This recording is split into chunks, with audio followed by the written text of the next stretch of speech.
Assalamualaikum warahmatullahi wabarakatuh. Selamat pagi semuanya. Hari ini saya menggantikan Ibu Novita ya. Beliau berhalangan untuk mengajar hari ini. Tentunya mungkin ada yang sudah kenal saya atau belum ya. Panggil saja saya Ibu Suminten ya. Oke, hari ini karena masuk minggu kedua, jadi materi yang akan saya bahas hari ini adalah materi pertemuan dua mengenai tahapan pembangunan sistem e-bisnis. Oke, tentunya kemarin di pertemuan satu sudah dibahas Bu Novita ya mengenai pengenalan apa itu e-bisnis. Nah, untuk hari ini saya bicara masalah sistemnya. Oke, kita langsung saja ke materinya ya untuk eh, mengurangi eh, durasi waktunya supaya tidak banyak seperti itu. Oke, yang pertama adalah mengenai visi dan prospek membangun sebuah e-bisnis. Apa sih yang perlu kita persiapkan sebenarnya untuk membangun sebuah sistem e-bisnis ini? Banyak ya. Pertama, jadi kita siapkan mental dulu. Ya, harus siap mentalnya lah. Kalau nggak siap, gimana nanti? Kemudian yang kedua, siapkan modalnya. Nah, harus siap modal ya.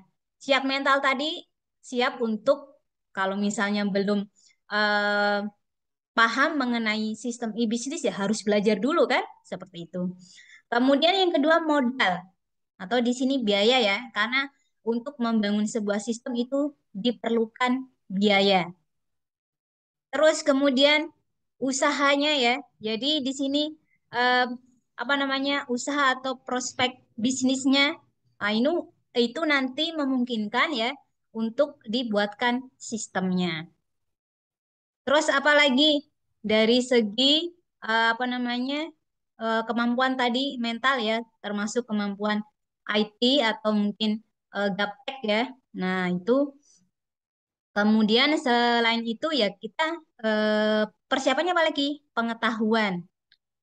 Pengetahuan mengenai perkembangan ya. Jadi yang namanya bisnis itu berkaitan dengan teknologi kan saingannya banyak, terus perkembangannya pun pesat seperti itu. Jadi kan harus mampu berkompetitif. Jadi mampu bersaing dengan yang lain seperti itu. Di sini tidak hanya menggunakan sistem saja, di sini juga harus cerdas, mencari peluang seperti itu. Jadi peluang ketika tidak menggunakan sistem ataupun menggunakan sistem, nah itu harus tahu peluangnya. Begitupun kelebihan dan kelemahannya. Oke, kita lanjut. Oke, membangun sistem e-bisnis bukan hanya mengkomputerisasi sistem informasi bisnis yang kemudian dihubungkan ke internet. Ya, memang bukan itu saja. Tadi yang sudah saya jelaskan. Jadi kesiapan atau persiapan yang lainnya itu juga perlu. Seperti itu.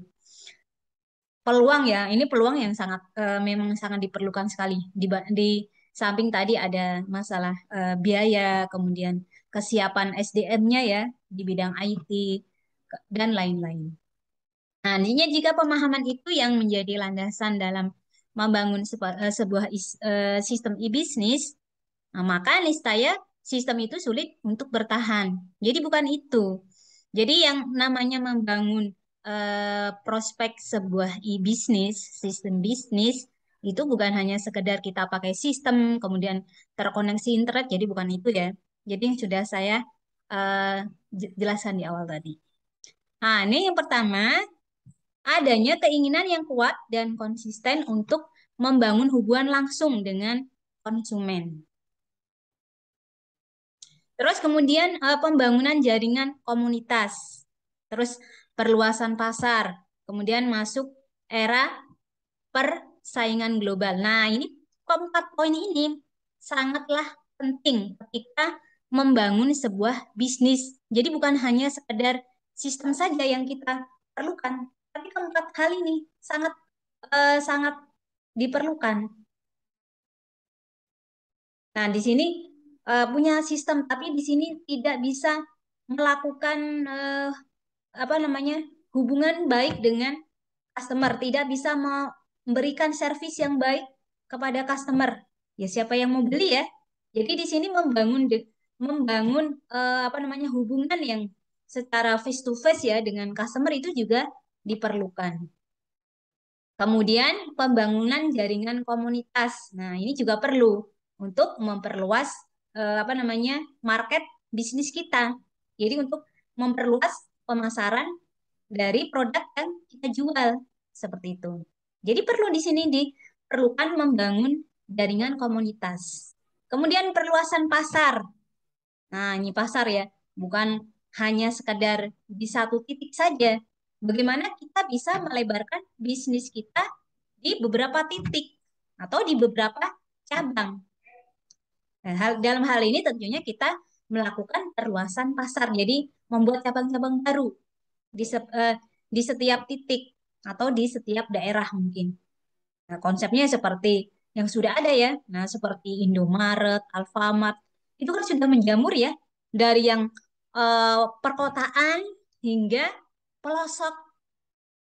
Itu hampir di setiap tikungan ada tuh yang namanya Alfamart, kemudian Indomaret ya. Jadi itu sudah bagus itu perluasan pasarnya. Ya, yang namanya bisnis ya harusnya seperti itu. Jadi bukan sistem aja ya yang di sini ya. Makanya di sini memang itu jiwa bisnis itu sangat diperlukan.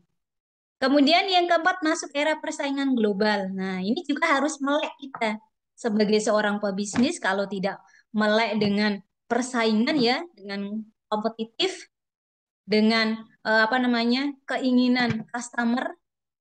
Jadi customer itu kan masih macam-macam ya. Ada yang menginginkan produk yang kekinian. Ya, rata-rata ya seperti itu customer. Nah, kita harus bisa masuk ke era ini, persaingan global. Nah, ini ya jadi namanya sistem itu tidak serta-merta memang menjadi faktor utama kesuksesan di bidang bisnis. Walaupun ya memang sebagai faktor penentu juga seperti itu. Apalagi sekarang kan zamannya zaman yang serba online. Belanja kita nggak usah kemana-mana, tinggal buka lapak di internet saja ya. Mau Tokopedia, mau Amazon, mau Blibli, mau Shopee, mau Lazada, dan lain-lain. Itu harus intinya melek ya. Jadi selalu apa namanya eh, tidak fanatik untuk melakukan perkembangan, perbaikan, perkembangan, kemudian pembaharuan seperti itu. Di bidang apapun, nah kita bisnis, jadi kita ya harus eh, ibaratnya harus mental baja seperti itu, harus ngikutin perkembangan. Nah, selanjutnya adalah poin selanjutnya adalah tahap-tahap pembentukan sistem e-bisnis. Nah, di sini yang pertama, mendayagunakan komputer personal. Jadi boleh nih mulai dari kita persiapan dulu perangkatnya, dari hardware-nya dulu. Mau hardware-nya berupa PC maupun laptop. Nah, ini harus kita persiapkan dulu.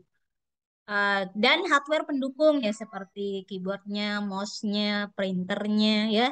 Printer perlu ya perlu ya kalau nanti kalau cetak laporan, cetak bukti ya, rekapan dan lain sebagainya. Nah, seperti itu. Kemudian selain hardware yang perlu disiapkan software. Nah, itu kita kan judulnya mau pakai sistem ya. Jadi harus mempersiapkan software. Softwarenya mau apa saja yang dipersiapkan? Pertama Windows. Yang harus disiapkan adalah Windows, sistem operasinya. Nah, kalau sebuah komputer, sebuah PC kalau tidak ada Windows-nya ya, bisa nggak kira-kira untuk mengakses sistem? Nggak bisa. Jadi yang pertama dipersiapkan dulu adalah SO-nya, operating systemnya atau Windows-nya dulu. Terus apa? Software browser ya. Nah, kalau berbasis web, kita aksesnya dari mana? Dari browser kan? Kita mau ke Lazada, kita mau ke Tokopedia, aksesnya kemana? Nah, kalau di Android, kita sudah install di Play Store. Tapi kalau di laptop, ya kita kan harus punya browser. Kemudian yang ketiga, aplikasi yang ketiga ya, aplikasi yang digunakan untuk membuat sistemnya. Nah, misalkan saja di sini adalah penjualan online atau e-commerce. Nah, ini kan butuh software ya. Butuh software untuk membuatnya, untuk ngoding, untuk membuat desainnya, untuk membuat database-nya. Nah, itu udah berapa aplikasi? Tiga. Nah, bisa ya untuk apa namanya untuk membuat desainnya ada CorelDRAW, Photoshop, kemudian apa namanya Figma, Visual Paradigma. Terus untuk ngoding, misalnya pakai Dreamweaver, atau mungkin pakai framework, atau mungkin pakai Sublime, atau mau pakai yang lainnya, PHP Coder mungkin. Nah, untuk membuat database-nya kita butuh web server, XMPP misalnya, atau WMPP, atau mungkin Oracle. Nah, udah berapa nih? Banyak sekali. Terus kemudian jaringan kita siapkan. Jaringan kita persiapkan. Mau pakai jaringan apa? Jaringan di sini kan ada 4. Ada PAN, LAN, MAN, WAN. PAN, Personal Area Network. Nah, ini kan untuk lingkup jaringannya hanya satu ruangan. Terus kemudian yang kedua ada LAN. LAN di sini Local Area Network. Nah, di sini ketika programnya sifatnya internal ya, hanya untuk keperluan apa namanya data pengolahan data saja di internal perusahaannya. Boleh nih menggunakan jaringan LAN karena LAN ini lingkupnya satu gedung atau lebih. Terus kemudian yang ketiga ada MAN, Metropolitan Area Network. Nah, ini sudah antar kota, bisa antar provinsi. Terus kemudian WAN, World Area Network. Jadi sifatnya sudah global, pakai internet ya. Ini sudah bisa nih untuk apa namanya program yang sudah publish seperti apa namanya Tokopedia, terus Lazada, Shopee, Amazon. Nah, itu kan sudah global sifatnya. Nah, itu mengenai jaringan. Kemudian internet ya. Nah, internet ini tadi ketika menggunakan jaringan tipe yang keempat yaitu WAN, World Area Network. Ya, ketika mau membangun sebuah toko online ya, baik toko online-nya ini eh, jualan produk ataupun jualan jasa. Jadi perlu diingat-ingat. Nah, namanya toko online itu bukan hanya jualan produk saja, ada dua jenis, yaitu pertama toko online produk. Jadi toko online yang menjual produk-produk fisik. Kemudian yang kedua, toko online yang sifatnya menjual jasa. Contohnya apa? Jualan tiket, tiket bus, kemudian tiket pesawat, tiket kereta. Nah, itu ya yang perlu digarisbawahi ketika kalian sudah memahami e-commerce. Jadi nanti ada dua tipe seperti itu. Kemudian yang kedua, membangun halaman web untuk jalinan komunikasi antara perusahaan dengan konsumen secara efektif dan fleksibel. Nah, ini ketika di sini aplikasi yang digunakan adalah berbasis web. Contohnya apa? Contohnya tadi yang sudah saya sebutkan, seperti Shopee. Nah, di sini kan perlu menggunakan internet ya, perlu internet, perlu webnya. Nah, tujuannya untuk apa ya? Untuk memudahkan bisnisnya, untuk memudahkan customer untuk melakukan pemesanan atau pembelian produk, untuk memudahkan transaksinya, untuk memudahkan kerja karyawan Shopee-nya itu sendiri. Nah, banyak banyak keuntungan yang didapatkan dari menggunakan sistem berbasis online. Kemudian yang ketiga, membangun sistem informasi e-bisnis secara efektif. Tentunya sistem yang dibangun itu nanti ya memang harus disesuaikan dengan kebutuhan bisnis kita. Jadi kita jangan bersikap bodoh ketika kita mempunyai sebuah bisnis, ya kalau memang belum dibutuhkan sistemnya, ya jangan memaksakan diri. Kecuali memang ya di situ memang sudah diperlukan, kita sudah siap semuanya dari segi biaya, dari segi kesiapan SDM-nya ketika menggunakan eh, TI nanti, ketika menggunakan sistem nanti ya. Jadi harus di sini harus ada kesiapan dari segi SDM-nya juga, bukan hanya sekedar biaya saja seperti itu. Kemudian yang keempat, mengembangkan SI yang bersifat interplatform. Jadi dia hanya bersifat apa namanya internal perusahaan saja, tapi juga bersifat keluar eksternal ya, seperti itu. Jadi penggunanya ini bisa intern perusahaan maupun eksternal perusahaan. Siapa kalau di luar perusahaan. Ya, customer, misalnya kita ini kan sebagai customer, misalnya kita mau belanja di Shopee. Nah, kita kan memang orang luar sebagai customer. Nah, customer ini kan juga ada dua tipe, calon customer dan customer yang mau beli. Kalau calon ini kan baru melihat-lihat produknya saja, belum dikatakan customer ya, karena belum beli. Nah, kecuali nih customer yang sudah pesen kemudian bayar, dapat barangnya, ya ini customer beneran, seperti itu. Jadi ada calon customer, terus kemudian customer. Oke, selanjutnya pemodelan sistem. Yang namanya membangun sebuah sistem itu tidak ujuk-ujuk langsung sistemnya langsung jadi. Itu perlu proses, perlu sebuah metode. Sudah punya metode, terus kemudian prosedurnya bagaimana, tahapannya bagaimana. Nah, ini harus dipikirkan juga. Jadi membangun sebuah sistem yang besar dan kompleks, jadi diperlukan tim untuk membuat modelnya. Jadi nggak hanya cukup satu orang, jadi diperlukan tim. Nah, bisa satu tim ini bisa terdiri dari 3 orang, 4 orang, ataupun lebih. Tergantung besar kecilnya sistem yang akan dibuat seperti itu. Walaupun hanya sekedar membuat model atau rancangan atau sebuah konsep seperti itu. Nah, untuk membuat sebuah konsep ini, nanti ada beberapa yang harus dibuat. Ya, mulai dari desain arsitekturnya, ya, kemudian desain interface-nya, kemudian desain basis datanya, terus kemudian desain apa lagi? Desain proses bisnisnya. Nah, ini perlu dibuat. Jadi desain itu tidak hanya satu.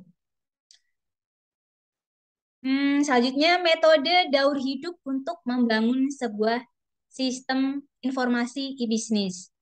Metodenya dikenal dengan apa? SDLC. Nah, kalian sudah familiar, tentunya ini sudah semester 5. Tentunya kalian sudah familiar dengan metode ini, SDLC. Di mana modelnya di sini ada banyak ya.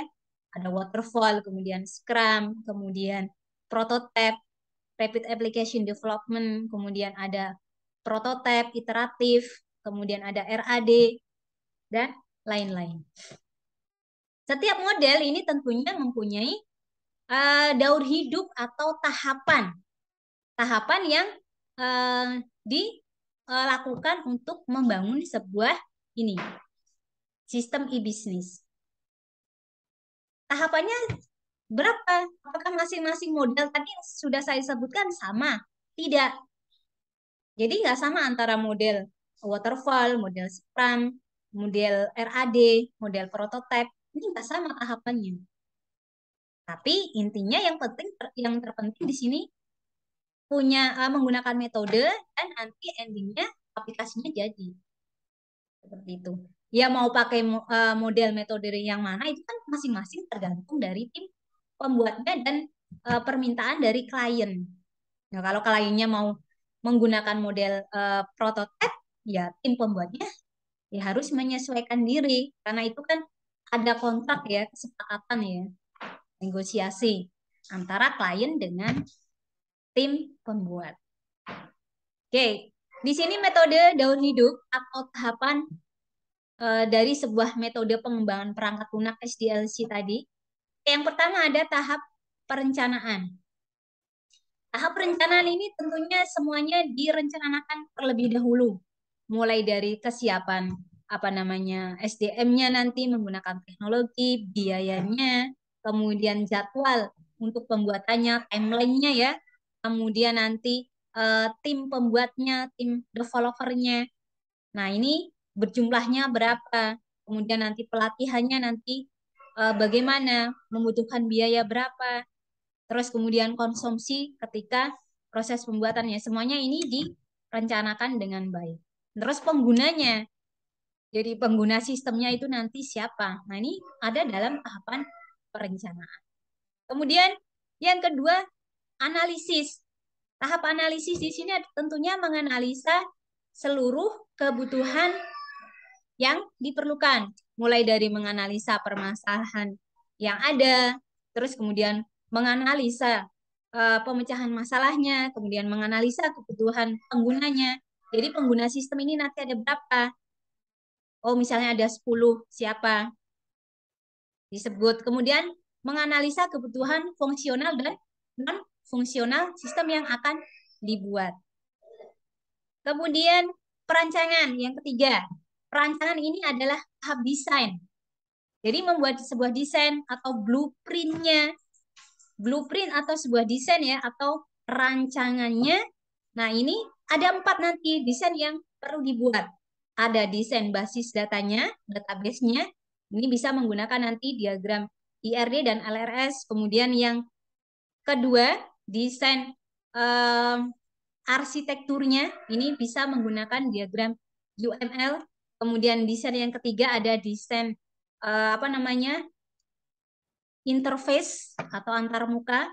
Nah, ini software yang digunakan nanti banyak, bisa visual paradigma, Visio, kemudian arsitektur interface, atau Figma, atau yang lainnya. Ya, intinya kalau membuat desain, silakan mau pakai tools sesuai dengan kebutuhan. Kemudian desain yang keempat ada desain prosedural. Nah, ini nanti diagramnya menggunakan apa? Menggunakan flowchart dan graph. Nah, itu ya, tahap perancangan. Kemudian tahap penerapan, implementasi. Jadi yang keempat tahap implementasi di sini apa? Di sini ya nanti yang perlu disiapkan bagaimana nanti mengoding programnya. Kan harus jelas dulu programnya tipenya apa nih? Program berbasis web, program desktop, atau mobile programming. Nah, kalau mau programnya berbasis web, nah ini kan tentunya harus di apa namanya, dipikirkan kira-kira menggunakan software apa. Software untuk membuat desainnya, software untuk ngodingnya, software untuk membuat database-nya, browsernya. Nah, ini harus di apa namanya, diperkirakan. Kemudian kalau programnya desktop, ya yang diperlukan apa? Lah, misalnya untuk membuat program desktop bisa menggunakan aplikasi Java, kemudian C++, Python, kemudian bisa Delphi, Fox Pro, ataupun Visual Basic, dan lain-lain. Nah, untuk membuat mobile programming softwarenya yang dibutuhkan ya tentunya bukan sekedar software. Kalau sudah membuat mobile ini ya, ya yang tentu yang diperlukan adalah space dari laptopnya. Minimal Core 3 lah ya, jangan 2. Nah, kalau 2 nanti kasihan, mungkin nggak jadi programnya, nggak running. Karena kecil space-nya. Kan minimal Core 3 ya, kalau membuat program Android. Jadi kalau mobile itu kan nanti installnya software Android. Jadi itu besar space-nya. Jadi minimal laptopnya nanti per 3. Atau Core 5 ya. Bu, kalau Core 5 kan 10 jutaan, Bu. Ya sudah, pakainya Core 3, mudah-mudahan nanti nggak error. Jadi fine-fine aja ketika digunakan untuk ngoding program mobile atau mobile programming. Nah, ini ya tahap penerapan. Jadi implementasi ketika membuat sistemnya. Kemudian yang kelima, evaluasi. Perlu nggak nih dilakukan evaluasi, Bu? Perlu. Di sini perlu dilakukan evaluasi tinjau ulang, dikaji kembali. Jadi mulai dari desainnya, terus pengkodingannya. Nah, ini harus ditinjau kembali sudah sesuai dengan kebutuhan klien, sudah sesuai dengan permintaan klien atau belum. Jadi perlu dilakukan peninjauan ulang atau evaluasi dari beberapa segi ya, tergantung permintaan dari kliennya. Kemudian penggunaan. Nah, demo ya, penggunaan ini adalah penggunaan dari baik dari si kliennya. Nah, di sini kliennya penggunaannya gimana? Ya tentunya harus dilakukan training dulu ya dari tim developernya. Jadi tim developer ini memberikan training terlebih dahulu kepada klien. Jadi yang menggunakan siapa nanti kan akan diberikan training penggunaan sistemnya supaya nanti tidak terjadi kesalahpahaman. Kemudian pemeliharaan, maintenance. Nah, ini perlu juga. Jadi yang namanya membuat memiliki sebuah sistem itu memang sangat diperlukan untuk dipelihara. Walaupun biayanya ya memang tidak sedikit. Ya, apa jadinya juga kalau misalnya kita sudah punya sistem tapi enggak dilakukan pemeliharaan. Ya, sama aja kita sudah beli mahal-mahal ya, tapi kegunaannya, fungsinya hanya beberapa waktu saja. Karena apa tadi? Tidak dilakukan pemeliharaan secara berkala. Seperti itu. Jadi pemeliharaan secara berkala ini juga sangat diperlukan. Jika perusahaan tidak mampu untuk memelihara ya, tentu tinggal berkomunikasi dengan tim developernya.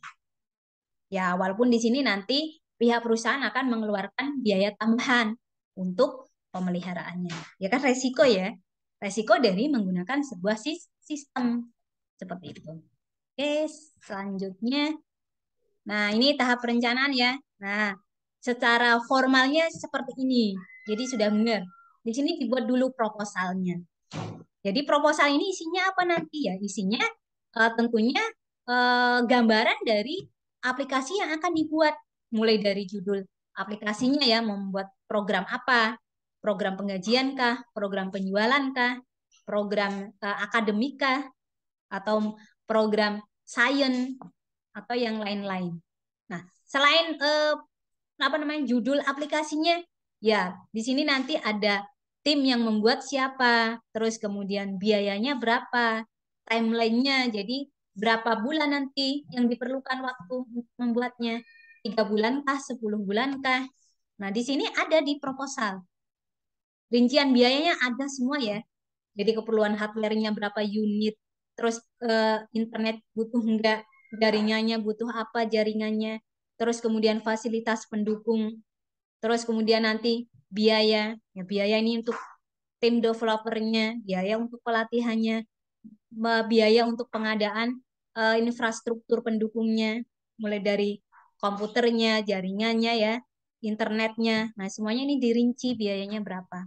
Ini ada di proposal.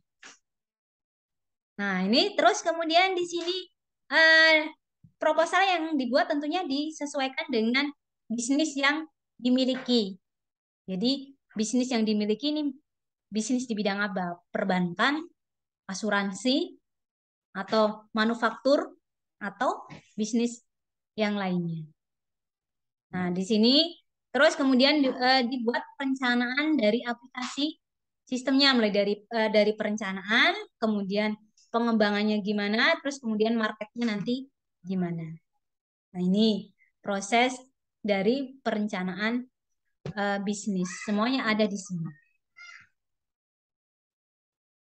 Nah, tahapan perencanaan sendiri nanti mempersiapkan ya sistemnya. Pertama, di sini memang harus paham dulu masalah pokok yang muncul. Jadi harus paham dulu mau menggunakan sistem. Di sini masalahnya apa sih? Kok mau menggunakan sistem? Jadi di sini harus paham dulu masalahnya. Jadi bukan asal-asalan jeblak kita harus ganti sistem. Nggak begitu juga ya. Jadi ini harus paham. Jadi sistem yang akan dipakai nanti bisa menyelesaikan masalah-masalah ini enggak? Kalau bisa ya oke, tapi kalau tidak kan jangan dulu kan, seperti itu kan. Beli sistem kan nggak murah gitu, jadi mahal. Pemeliharaannya pun jauh lebih mahal juga. Jadi di sini memang harus dipersiapkan terlebih dahulu. Kemudian merumuskan kasus-kasus bisnis yang ingin diselesaikan.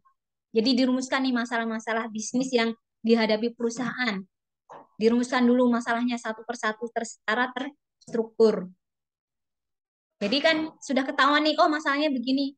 Jadi nanti penyelesaiannya kira-kira adalah seperti ini. Kemudian mengestimasikan total investasi. Jadi memperkirakan total investasi yang disediakan.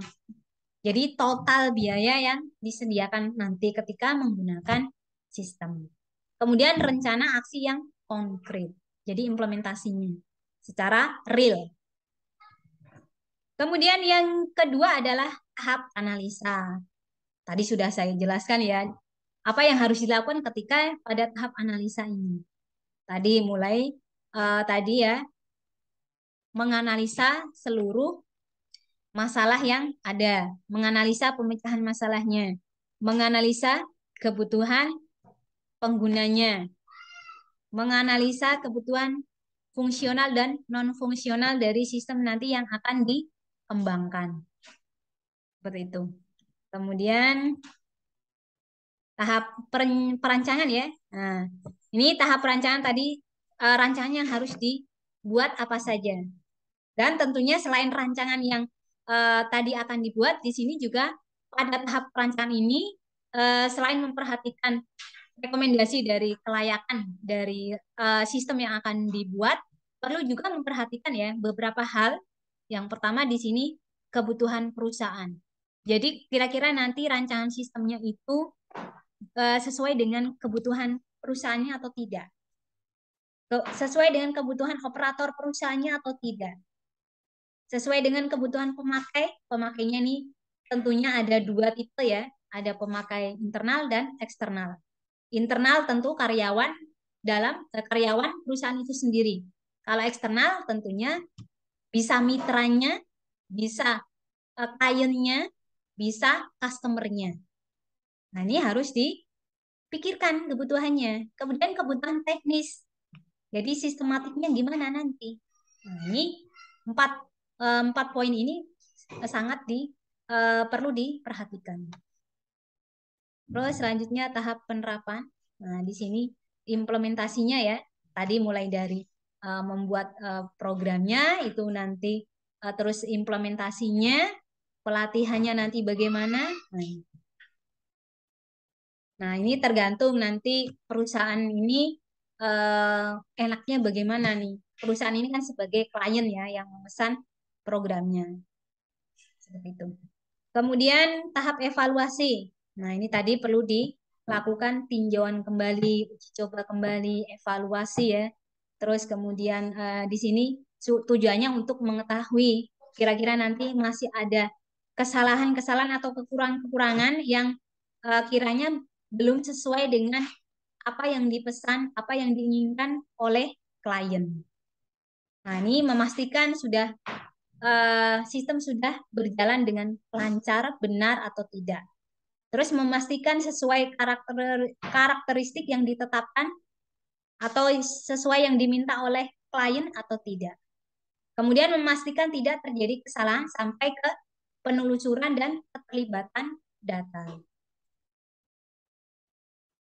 Selanjutnya faktor-faktor yang harus diperhatikan dalam mengevaluasi perangkat keras.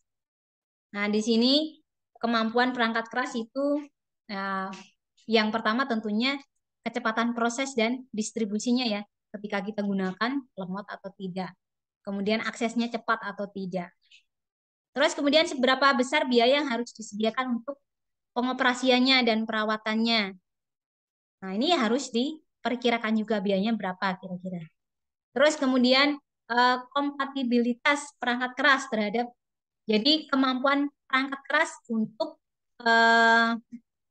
mengoperasikan sistem-sistem yang ada, sistem-sistem yang terkait.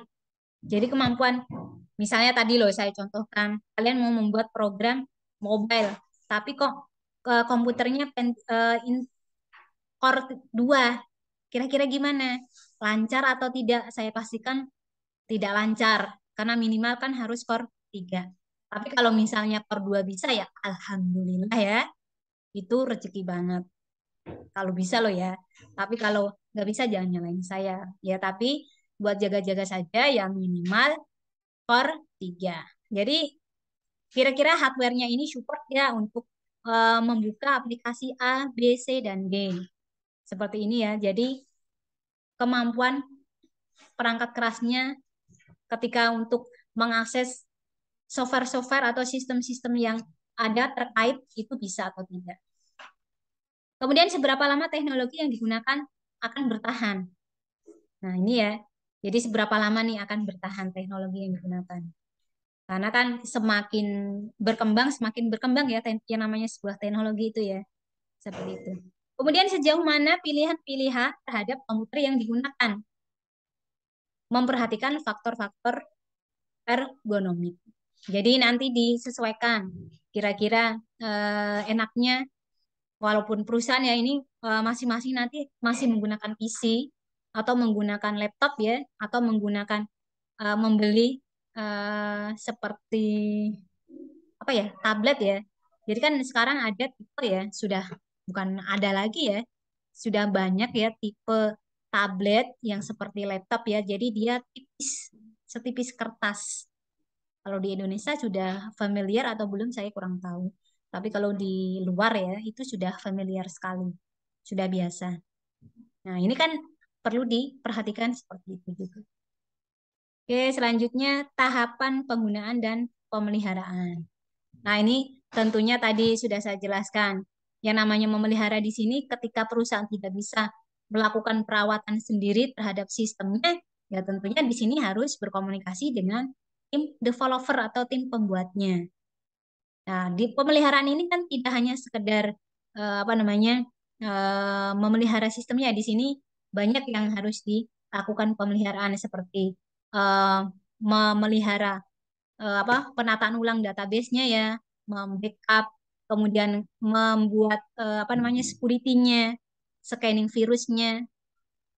Nah, yang terpenting adalah tentunya supaya datanya tidak hilang ya gimana caranya? Ya diberikan security supaya tidak mudah ya tadi database-nya tidak mudah diacak-acak oleh cracker atau dicuri datanya. Dan supaya aplikasinya itu tidak mudah dihack ya, seperti sekarang yang lagi sedang trending topik ya, hack ya. Sebenarnya kan bukan sekarang aja sudah dari zaman dulu ya. Nah, yang namanya hack itu kan memang sudah biasa lah dalam kehidupan cybercrime ya. Itu kan sudah hal yang biasa saja. Nah, ini mengenai pemeliharaan. Di sini ya bisa tadi ditata ulang database-nya, selalu diupdate. Kemudian data-data yang tidak diperlukan itu dibuang saja. Kemudian ketika datanya memang diperlukan nanti ketika apa namanya beralih ya, jadi konversi sistem dari sistem lama ke sistem yang baru. Nah, ini kan perlu di backup datanya. Jadi misalnya perusahaan A di sini em, dulunya masih menggunakan program desktop, kemudian beralih atau konversi ke sistem yang baru. Misalnya sudah menggunakan web atau berbasis web atau bahkan mobile programming. Seperti itu. Oke, ini masalah pemeliharaan. Nah, yang namanya sebuah sistem itu tidak ada yang sempurna. Di sini pastinya nanti ada dampak yang ditimbulkan. Di sini bisa kegagalan ya, bisa jadi yang namanya sistem itu kan nggak 100% eh, bagus. Di sini pastinya ada dampak atau kekurangannya.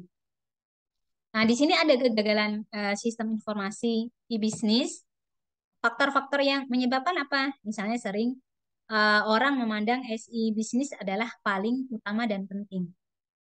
Tapi kenyataannya ya, sementara di sini si orang ini melupakan komitmen dan konsistensi terhadap materi informasi, produk, respon layanan kepada konsumen. Nah, biasanya ketika ya awal-awalnya mungkin bersemangat ya, tapi ketika seiring berjalan dan mungkin banyak hal yang memang harus dikerjakan, nah ini konsumen menjadi terabaikan. Jadi servisnya tidak sebagus ketika di awal-awal.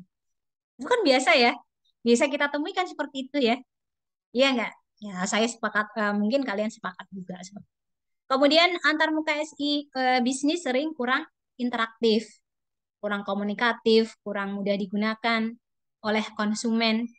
Karena antar muka sering dibangun berdasarkan selera pembuatnya. Seharusnya gimana, Bu? Ya harusnya karena ini nanti yang menggunakan tidak hanya internal perusahaan sendiri, ada eh, pemakai eksternal, ya di sini perlu diperhatikan juga. Kira-kira customer ini, pelanggan kita, klien kita, gimana sih maunya, seleranya? Nggak bisa kita memaksakan oh harus ngikutin kami loh, harus ngikutin perusahaan kita loh, nggak bisa seperti itu. Jadi di sini ya alangkah sebaiknya ya disesuaikan dengan apa namanya selera atau kebutuhan dari klien juga kita harus perhatikan klien, customer kita, mitra kita seperti itu. Kemudian yang ketiga perubahan cara pandang, pola pikir, pola berbisnis dan sistem tradisional dan lokal ya menjadi modern dan global. Nah, ini kan memang perlu beradaptasi. Nggak bisa langsung kita konversi nih dari sistem tradisional ke sistem modern. Nggak perlu lah, nggak bisa langsung jelek berhasil nggak. Jadi di sini perlu proses, perlu sosialisasi, perlu beradaptasi seperti itu. Nah, selanjutnya poin terakhir adalah kebutuhan sistem e-business. Di sini ada efisien, kemudian ada efektif, terus kemudian ya tentunya ya kita kan butuh yang namanya sistem e-business itu tentunya kan ya memang lebih efisien ya. Jadi yang awalnya kita bergantung pada pasar tradisional dengan adanya sistem online ini kita bisa belanja hanya tinggal menggunakan HP gitu ya. Jadi kita kan nggak perlu panas-panasan, kita tidak perlu biaya untuk sampai ke pasar lokal ataupun ke supermarket. Kita hanya tinggal mengoperasikan HP kita. Kemudian tren masa depan. Nah, iya, karena semuanya serba serba digital, serba online seperti itu. Kemudian integrated dengan sistem yang lainnya. Jadi bisa berintegrasi dengan sistem yang lainnya. Jadi fleksibel sifatnya. Keamanan data. Nah, ini saya nggak bisa menjamin 100%. Dan kembali lagi, sistem itu nggak ada sempurna. Jadi kita sudah keamanan yang kita lakukan sudah sedemikian rupa yang namanya kejahatan celah secuil jarum ya itu juga bisa digunakan gitu. Jadi kalau masalah keamanan saya tidak bisa menjamin 100%. Kemudian lebih interaktif. Nah, ini ya kebutuhan dari keunggulan dari sistem e-business. Oke, demikian ya untuk materi hari ini, materi minggu ini, materi pertemuan 2 mengenai sistem e-business. Nah, silahkan dari penjelasan awal hingga akhir ini, dari beberapa poin tadi ya, jika masih ada hal yang belum dipahami atau mungkin mau didiskusikan, silahkan nanti bisa didiskusikan di kolom komentar maupun japri langsung ke saya. Ya, silakan ya. Bisa komentar langsung di YouTube-nya. Jadi nanti akan saya balas. Silakan nanti jika ada pertanyaan, ada komentar ataupun tambahan ya silahkan nanti bisa melakukan komentar di forum atau di kolom komentar YouTube. Oke, saya akhiri untuk materi hari ini. Kurang lebihnya mohon maaf. Saya akhiri. Wassalamualaikum warahmatullahi wabarakatuh.